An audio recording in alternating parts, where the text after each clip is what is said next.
In this video, I'm going to show you a recent update to Facebook Ads Manager that's kind of a game changer if you're running conversion campaigns, whether you're sending people to streaming services like Spotify, or growing your mailing list, or trying to sell products using a purchase campaign. So I'm going to share my screen here, and we're going to take a look at a Spotify conversion campaign. So this new change, some of you might actually recognize if you've been around here for a while, but I click on breakdowns and I go to by delivery and look at country, for example, you're going to notice that we now have costs per result and results and amount spent, like all the data, conversion data per country.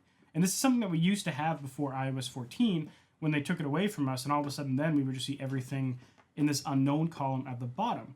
But now we can actually see, like if we'll zoom in a little bit, we can look and see at Brazil we're paying 24 cents per conversion. If we go down to see another country that had a bunch of conversions like Mexico, paid 29 cents. So Brazil was actually cheaper than Mexico in this case, and we got more conversions from there. Now, some of this data we've been able to recapture using services like Feature FM and Hyped It, or even Tone Down, but specifically Feature FM and Hyped It, because they have an actual like country breakdown. I'll have to zoom out to show it to you, where you can see visits and clicks to services by country.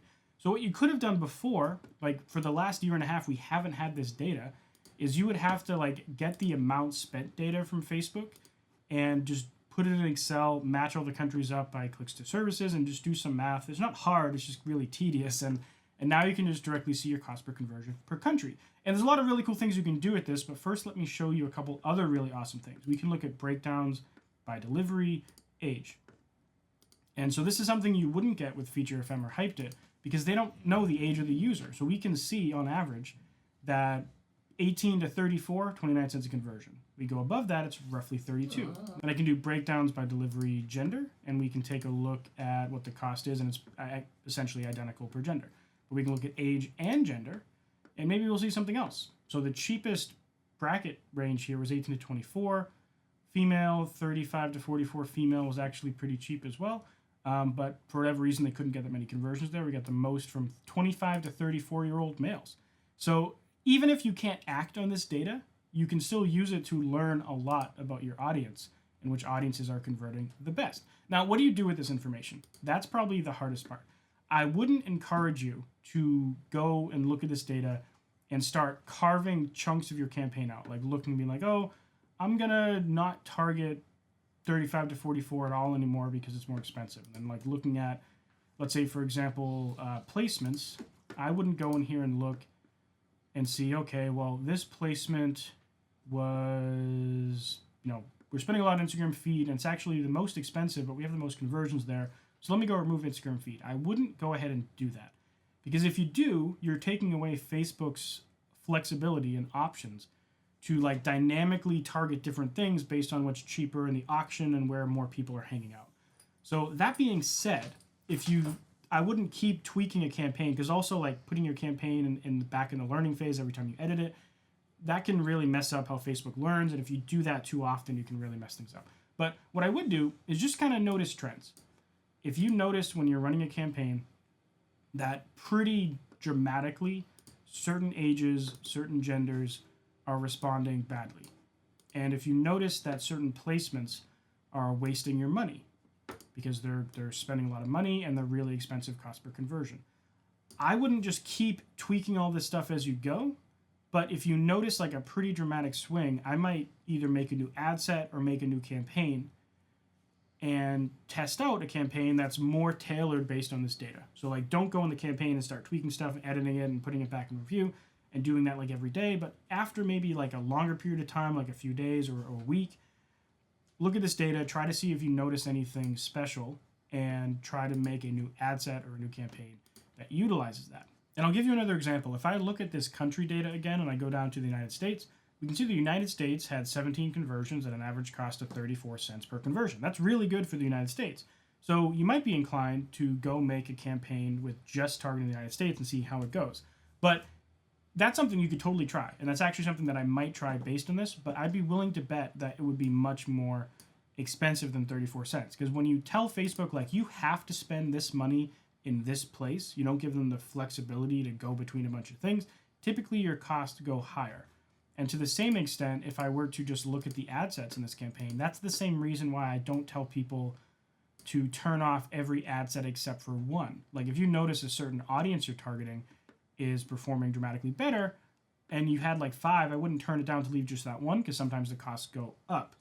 You want to leave on some things for Facebook to go and actually test. Otherwise, when you kind of force them to do what you want to do, it doesn't often go as well. Same for ads. Like, I wouldn't go turn off all the ads except for this one, because every so often they're going to find some cheap conversions in these other ads. You know, some of these ads, like 55 cents here, this is the worst one, but certain days and over time, it's barely spending any money, but when it does, it's probably grabbing a really cheap conversion. At least that's just what I've noticed through doing hundreds or maybe even 1,000 of these campaigns. Now I want to show you a really cool but pretty nerdy trick that you can use to figure out what is the quality of the data you're getting from certain things, like placements or countries or whatever. I'm just going to use placements and devices here. I can go to columns and I can do customize columns.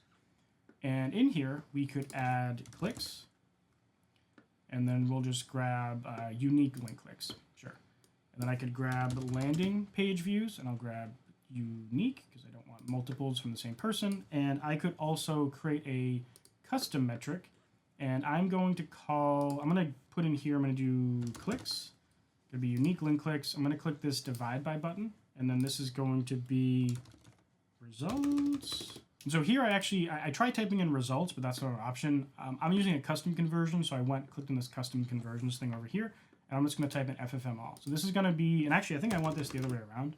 I want FFM all divided by unique link click. So I'm going to call this conversion rates, I guess, and I'll call this based off of clicks because it's not based off of landing page views. And I'm going to create that metric. So now we just need to drag all of my things up here. So I'll grab link clicks, put landing page views after that, and then results, and then conversion rate, and I'm going to click apply. And so this is a lot of data, but the reason why we're doing this is so we can look at this. And apparently the landing page views don't track on this, and I don't know why. Maybe feature FM isn't firing, but I think they fire page view. So I don't know about this, but you could put a different conversion event in here, like hyped it smart link visit, I believe you could put here. But we can see how many clicks per placement. And then we can also look at the results and the conversion rate. So this is a lot of math and it's super nerdy, but it's relatively simple to understand. So like this is essentially a percentage. So 68% of the link clicks we get are turning into conversions for Android smartphones on Instagram. And then if we look at Instagram for iPhone, it's a 57%. So in this case, Android is actually giving me a higher conversion rate than iPhone. And we also have some data for Android up here. Facebook Android is 31%, which is really bad compared to everything else. So what this tells me, though, is the traffic from Facebook and Android combined is actually pretty bad. And this is not a super big sample size, right? Only 23 conversions. But this is something I've noticed over time, is that generally traffic from Facebook is lower quality. However, it also tends to be cheaper. So like if we look at cost per result, it's 17 cents on Facebook compared to, in the 20s for Instagram. So, but this will allow you to kind of understand these things and then make decisions based on them if you think it makes sense. So like now we know here, just in this sample, that Facebook generally is a worse quality traffic than Instagram, but it's also cheaper. So you can get 1.5 conversions on Facebook for every conversion you get on Instagram. So, you can weigh those pros and cons and decide if you want to tweak that in the next campaign that you launch. So if all of this is French to you and you have no idea what's going on, you can check out this video right here to know how to set up this type of conversion campaign, because I've used campaigns like this I think I have 3.5 or 4 million streams in my Andrew Southworth Spotify right now. And I've used these campaigns to do that. Now, if you want a more organized approach, you can check out my course right there. Or if you just want to book me for a one-on-one call, I have a link in the description. Anyways, thanks for watching, and I'll see you next video.